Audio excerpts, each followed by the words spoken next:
नमस्कार जोहार, मैं राजू और आप देख रहे हैं 24 झारखंड न्यूज। चलिए जानते हैं झारखंड की सुबह से लेकर शाम तक की तमाम बड़ी खबरों को।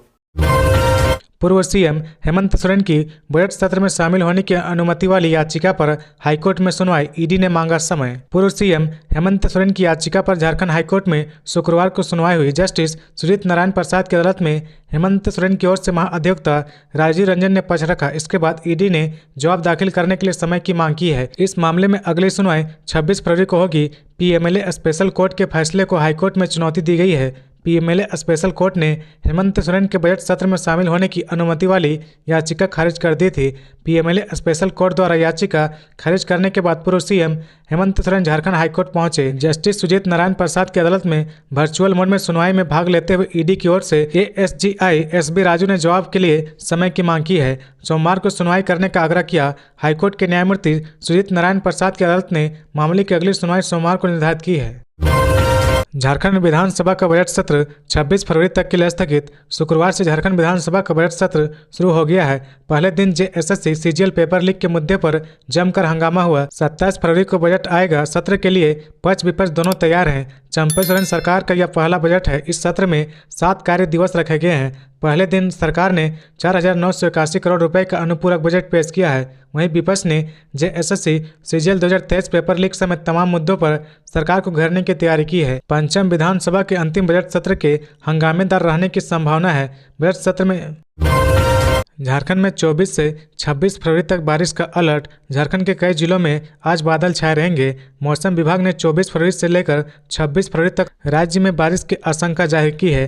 25 फरवरी को दक्षिणी और मध्य भाग में बारिश के आसार है। वहीं 26 को पश्चिमी और मध्य भाग में हल्की बारिश हो सकती है। 28 फरवरी को मौसम साफ रहने की संभावना है। मौसम विभाग ने आज प्रदेश में बारिश को लेकर किसी तरह का अलर्ट जारी नहीं किया है। विभाग के मुताबिक बादल छाए रहने के बावजूद प्रदेश में मौसम शुष्क बना रहेगा। ऐसे में प्रदेश का अधिकतम तापमान 27 डिग्री और न्यूनतम तापमान 14 डिग्री तक रह सकती है।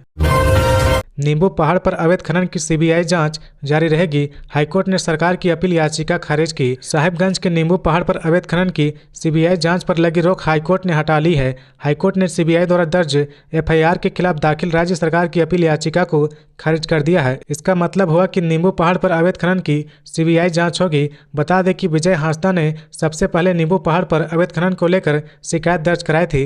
एफआईआर को संज्ञान में लेकर ईडी ने ECIR दर्ज किया था। ईडी मनी लॉन्ड्रिंग के एंगल से मामले की जांच कर रही थी। वहीं विजय हांसदा ने खुद मामले में सीबीआई जांच की मांग की थी। हाईकोर्ट ने तब सीबीआई को निर्देश दिया था कि उक्त मामले में यदि उचित साक्ष्य है तो एजेंसी मामले में एफआईआर दर्ज कर जांच कर सकती है।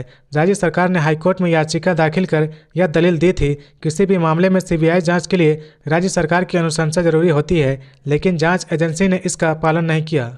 खबरों में आगे बढ़ने से पहले अगर अभी तक आपने इस चैनल को सब्सक्राइब नहीं किया तो प्लीज सब्सक्राइब कर ले, जिससे झारखंड की हर छोटी सी बड़ी खबर की अपडेट आप तक पहुंचता रहे। अमित मंडल ने उठाई मांग, जेपीएससी जेएसएससी ने 2019 से जितनी परीक्षा ली है सबकी सीबीआई जांच हो।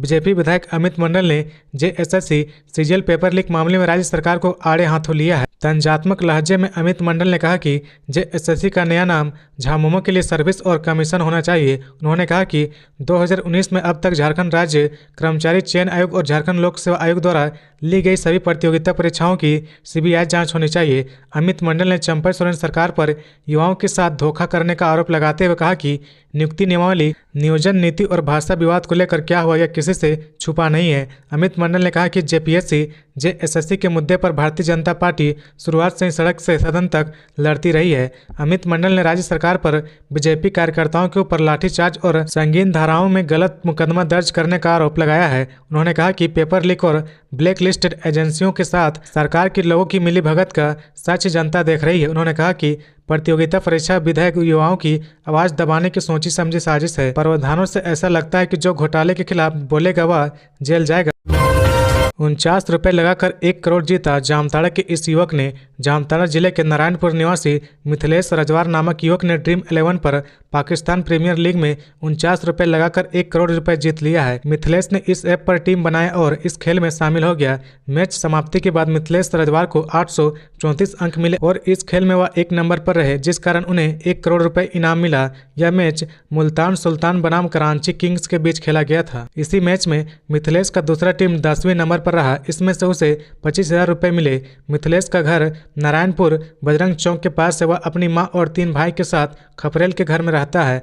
घर से महज कुछ ही दूरी पर शराब की दुकान में मिथिलेश काम करता है। मिथिलेश की पढ़ाई इंटर तक हुई है। उसने बताया कि विगत 3 वर्षों से मोबाइल पर ऑनलाइन क्रिकेट गेम खेल रहा। उन्होंने कहा कि ड्रीम 11 से जीती गई राशि से वह अपना और अपने परिवार के लिए एक अच्छा घर बनाएगा, अपने बेटी की ब्याह रचाएगा और अपने लिए कोई अच्छा सा रोजगार आरंभ करेगा।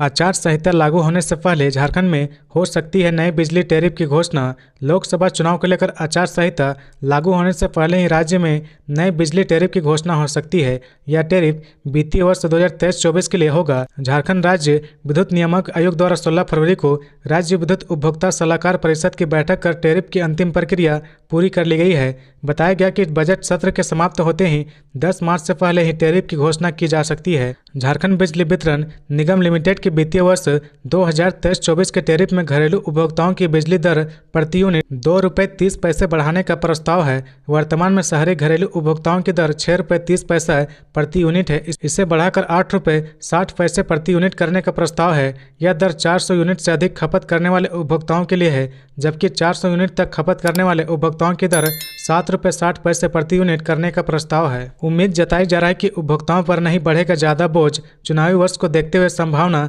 जताई जा रही है कि इस वर्ष बिजली टैरिफ में अधिकतम बढ़ोतरी नहीं की जा सकती है। इधर राज्य सरकार ने 125 यूनिट मुफ्त बिजली देने की घोषणा भी की है, जो कैबिनेट में लाया जाएगा। सूत्रों ने बताया कि आयोग द्वारा टैरिफ को लगभग अंतिम रूप दे दिया गया है। 10 लाख के इनामी जेजेएमपी उग्रवादी मनोहर पहाड़िया ने आत्मसमर्पण किया। कहा, मुख्य धारा में लौटूंगा। 10 लाख के जेजेएमपी के जनरल कमांडर मनोहर पहाड़िया ने लातेहार पुलिस के सामने सरेंडर कर दिया है। उसने अपने सहयोगी के साथ सरेंडर किया है। दोनों ने आत्मसमर्पण नीति नई दिशा से प्रभावित होकर सरेंडर किया है। छिपाधौर थाना क्षेत्र स्थित अंबाटीकर निवासी मनोहर पहाड़िया उर्फ बिमलेश 2004 में अपने गांव के कुछ लड़कों के साथ भाकपा माओवादी संगठन में शामिल हुआ था। वर्ष 2010 में भाकपा माओवादी संगठन को छोड़कर 2011 में जेजेएमपी संगठन में शामिल हुआ। 2012 में सब जनरल कमांडर बन गया। उपेंद्र सिंह खेरवार जनरल कमांडर 2018 में सरेंडर करने के बाद इन्हें जनरल कमांडर बनाया गया। दोनों के सरेंडर करने से जेजेएमपी की कमर पूरी तरह से टूट गई है। पलामू जिले के चांपी काला निवासी दीपक कुमार भुइया उर्फ कुंदन जी मनोहर पहाड़िया के कहने पर जेजेएमपी से वर्ष 2018 में जुड़ा था। मनोहर पहाड़िया पर विभिन्न थानों में 1 दर्जन से अधिक मामले दर्ज है। जनरल कमांडर मनोहर पहाड़िया उर्फ बिमलेश पहाड़िया और दीपक कुमार भुइया उर्फ कुंदन जी ने जनरल आईजी राजकुमार लाकड़ा,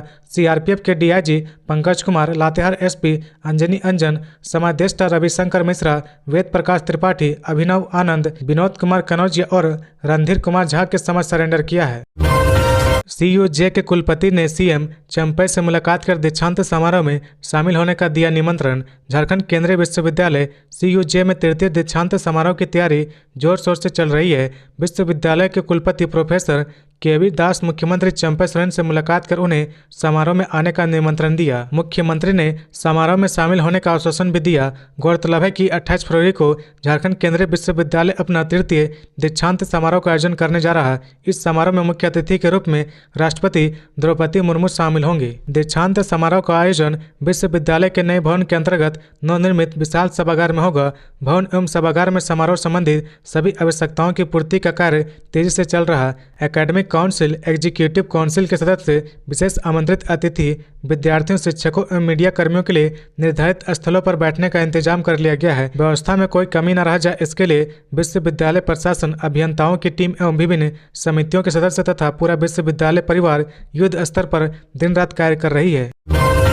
ईडी ने हजारीबाग की 12 महिलाओं को भेजा नोटिस। हजारीबाग जिले के टाटीझरिया थाना क्षेत्र के झरपो गांव की 12 महिलाएं अचानक से करोड़पति बन गई है, लेकिन करोड़पति बनने से ये महिलाएं खुश नहीं है बल्कि परेशान है। ईडी ने पटना के इन महिलाओं का खाता फ्रीज कर दिया है। सभी महिलाओं को ईडी ने नोटिस भेजा है। नोटिस के अनुसार महिलाओं के बैंक खाते में कोलकाता से 3 करोड़ 90 लाख रुपए डाले गए थे, जिनमें से 3 करोड़ 25 लाख रुपए निकाले जा चुके हैं। बचे हुए 65 लाख रुपए में से 6 लाख भी बाद में निकाल लिए गए हैं। ईडी ने नोटिस भेजकर इन महिलाओं को अपना पक्ष रखने को कहा। जानकारी के मुताबिक जिन महिलाओं को नोटिस भेजा गया है वे बेहद गरीब और अशिक्षित हैं। उनको तो नोटिस के बारे में कुछ पता ही नहीं था, लेकिन बाद में गाँव के कुछ पढ़े लिखे लोगों ने महिलाओं को नोटिस के बारे में बताया। महिलाओं का कहना है कि इतनी बड़ी रकम के बारे में उन्होंने कभी सपने में भी नहीं सोचा है। महिलाओं ने बताया कि गांव के ही एक महिला ने उनका खाता खुलवाया था, यह कहकर कि वह रोजगार दिलाएगी। इसके बाद उसी महिला ने खाता का एटीएम कार्ड, पासबुक और चेकबुक अपने पास से रख लिया था। उनको इस खाते के बारे में कुछ नहीं पता है। दरअसल ईडी ने 27 और 28 दिसंबर 2023 को कोलकाता के AF 189 रविंद्रपल्ली केस्टोपुर निवासी रोबिन कुमार यादव के आवासीय परिसर में छापेमारी की थी। इस दौरान कई दस्तावेज बरामद किए गए थे। दस्तावेजों की जांच में यह सामने आया था कि रोबिन यादव ने अपनी अवैध आय को छिपाने के लिए बड़ी राशि 12 महिलाओं के खाते में ट्रांसफर की है। 12 महिलाओं में से एक के बैंक खाते में जब 6 लाख रुपए की निकासी हुई तो बैंक प्रबंधन ने ईडी के इसके बारे में बताया। इसके बाद ईडी ने उन महिलाओं के बैंक खातों को फ्रीज करने का आदेश दिया। बैंक प्रबंधन के अधिकारी महिलाओं के बारे में पता लगाने के लिए गांव पहुंचे। यहाँ महिलाओं ने उन्हें उस महिला के बारे में बताया जिसने उनका खाता खुलवाया था। अब उस महिला की तलाश की जा रही है। झारखंड में संपन्न लोग भी अबुआ आवास लेने की फिराक में 11 लाख आवेदन रद्द।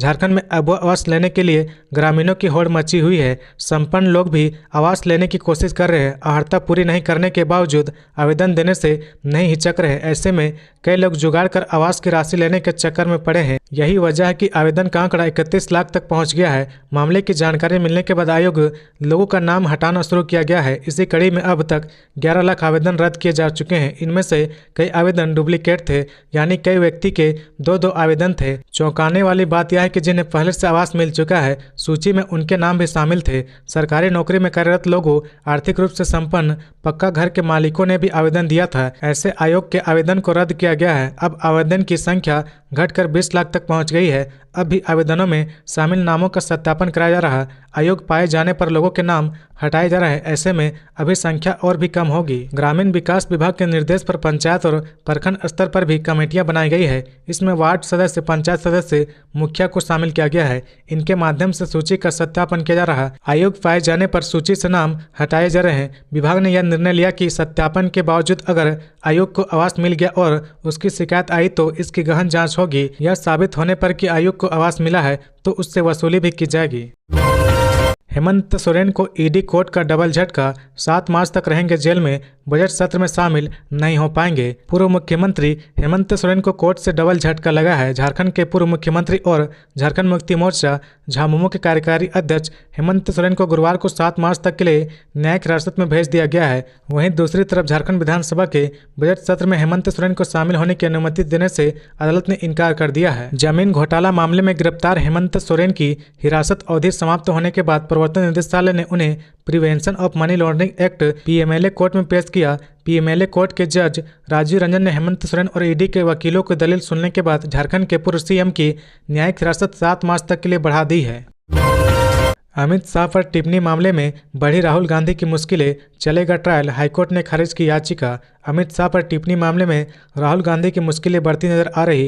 राहुल गांधी ने MP MLA कोर्ट द्वारा जारी समन के खिलाफ हाईकोर्ट में याचिका दायर की थी, जिसे गुरुवार को खारिज कर दिया गया है। अब राहुल गांधी के खिलाफ निचली अदालत में ट्रायल चलेगा। गौरतलब है कि मामला 2018 से जुड़ा हुआ है। राहुल गांधी पर अमित शाह के खिलाफ आपत्तिजनक टिप्पणी करने का आरोप है। गौरतलब है कि अमित शाह पर आपत्तिजनक टिप्पणी मामले में MP MLA कोर्ट ने राहुल गांधी को समन किया था। उन्हें कोर्ट में सशरीर उपस्थित होने का निर्देश दिया था। समन के खिलाफ राहुल गांधी ने झारखंड हाईकोर्ट का रुख किया था। पिछली सुनवाई में हाईकोर्ट ने राहुल गांधी का फैसला सुरक्षित रख लिया था। अब शुक्रवार को हाईकोर्ट ने राहुल गांधी की याचिका को खारिज कर उनके खिलाफ MP MLA कोर्ट ने ट्रायल चलाने का आदेश दिया है। इससे राहुल गांधी की मुश्किलें बढ़ गई है। बता दें कि 2018 में लोकसभा चुनाव के प्रचार के दौरान झारखंड के चाईबासा में एक जनसभा को संबोधित करते हुए राहुल गांधी ने भारतीय जनता पार्टी के तत्कालीन अध्यक्ष अमित शाह पर तल्ख बयानबाजी की थी। उन्होंने कहा था कि कोई हत्यारा ही बीजेपी का अध्यक्ष बन सकता है। उन्होंने कहा कि कांग्रेस का अध्यक्ष कभी कोई हत्यारा नहीं हो सकता।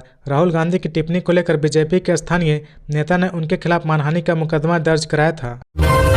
हाजत में युवक की मौत का मामला नेता प्रतिपक्ष ने उठाया। बोले, पुलिस की पिटाई से हुई है मृत्यु। शोक प्रस्ताव पढ़े जाने के दौरान नेता प्रतिपक्ष अमर बावरी ने रामगढ़ जिले के थाने में हाजत में हुई युवक की मौत का मामला उठाया है। उन्होंने पुलिस पर गंभीर आरोप लगाया। कहा कि युवक की मौत पुलिस की पिटाई से हुई है। इस मामले में पीड़िता के परिवार को न्याय मिले। रामगढ़ जिले के थाने में हाजात में चोरी के मामले में पूछताछ के लिए बंद 18 वर्षीय युवक की मौत हो गई। इसके बाद पुलिस ने शव को पोस्टमार्टम हाउस में रखवा दिया, जिसके बाद मृतक के परिजनों ने जमकर हंगामा किया। अनिकेत की मृत्यु के बाद परिजनों ने खूब हंगामा किया। परिजनों का कहना है कि उन्हें उनके बेटे से मिलने नहीं दिया गया या भी नहीं बताया गया कि वह कहाँ है। पिता का कहना है कि दोनों नंदा बार में काम कर रहे थे, तभी पुलिस आई और मेरे बेटे को उठाकर ले गई। बाद में पता चला कि उसकी मौत हो गई है। थाना प्रभारी अजय साहू ने बताया कि पूछताछ के लिए आरोपी युवक को थाने लाया गया था, जहां उसने खुद को मारने का प्रयास किया, जिसके बाद उसे अस्पताल में लाया गया। तब तक उसकी मौत हो गई थी। चंपाई कैबिनेट की बैठक आज, कई महत्वपूर्ण प्रस्तावों पर लगेगी मोहर। झारखंड कैबिनेट की बैठक आज शाम 4 बजे से होगी।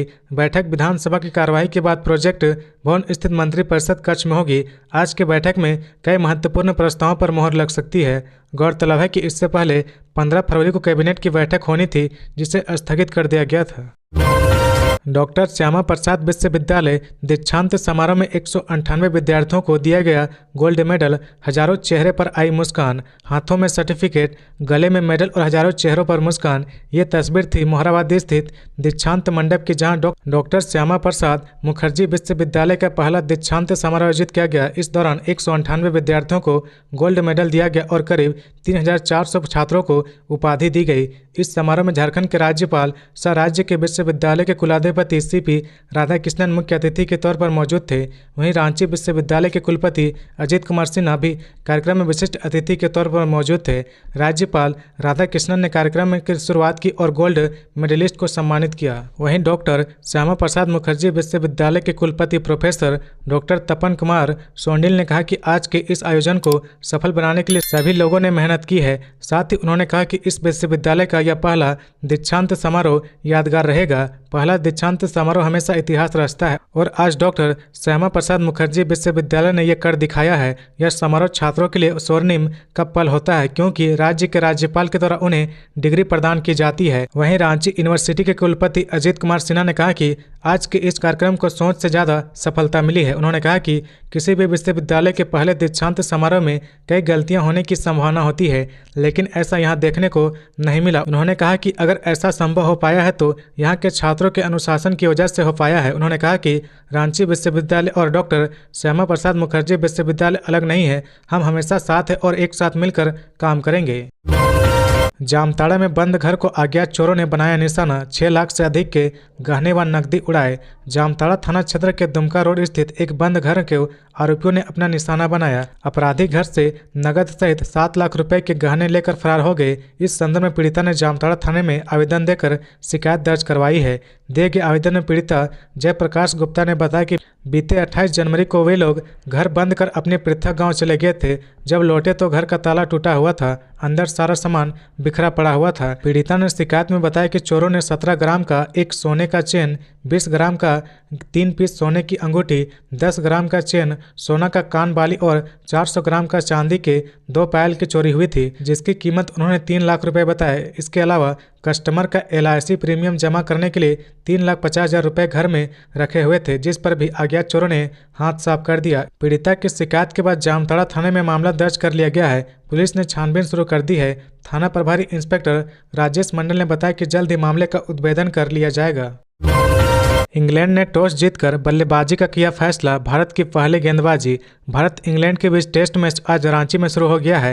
रांची के JSCA स्टेडियम में यह मैच खेला जा रहा है। यह सीरीज का चौथा मैच है। दोनों ही टीम जीत के इरादे से मैदान पर उतरेंगी। बता दें कि 5 मैचों की सीरीज में भारत फिलहाल 2-1 से बढ़त बनाए हुए हैं। सीरीज का पहला मैच इंग्लैंड ने जीता था, उसके बाद से दोनों मैच भारत ने शानदार तरीके से जीता। भारतीय टीम चाहेगी रांची टेस्ट मैच जीतकर सीरीज में अजय बढ़त बना ले। वहीं इंग्लैंड के खिलाड़ी हर हाल में मैच जीतने के लिए मैदान पर उतरेंगे। इंग्लैंड ने टॉस जीतकर पहले बैटिंग का फैसला किया है। टीम इंडिया इस मैदान पर 2019 के बाद पहली बार टेस्ट मैच खेलने उतर रही है और यहां उसके पास सीरीज का कब्जा करने का मौका है। हैदराबाद में खेले गए पहले मैच में टीम इंडिया को हार का सामना करना पड़ा था, लेकिन विशाखापट्टनम और राजकोट में उसने जोरदार वापसी करते हुए सीरीज में 2-1 की बढ़त हासिल कर ली है। वहीं इंग्लैंड को सीरीज में बने रहने के लिए हर हाल में मैच जीतना होगा। तो ये थी आज की झारखंड की टॉप बड़ी खबरें। इसी तरह झारखंड की हर छोटी सी बड़ी खबर देखने के लिए आप हमारे चैनल 24 झारखंड न्यूज को सब्सक्राइब करके बेल आइकन प्रेस कर ले, जिससे झारखंड की हर छोटी सी बड़ी खबर की अपडेट आप तक पहुंचता रहे। तो आज के लिए बस इतना ही, हमें दीजिए इजाजत, फिर मिलते हैं नेक्स्ट न्यूज में।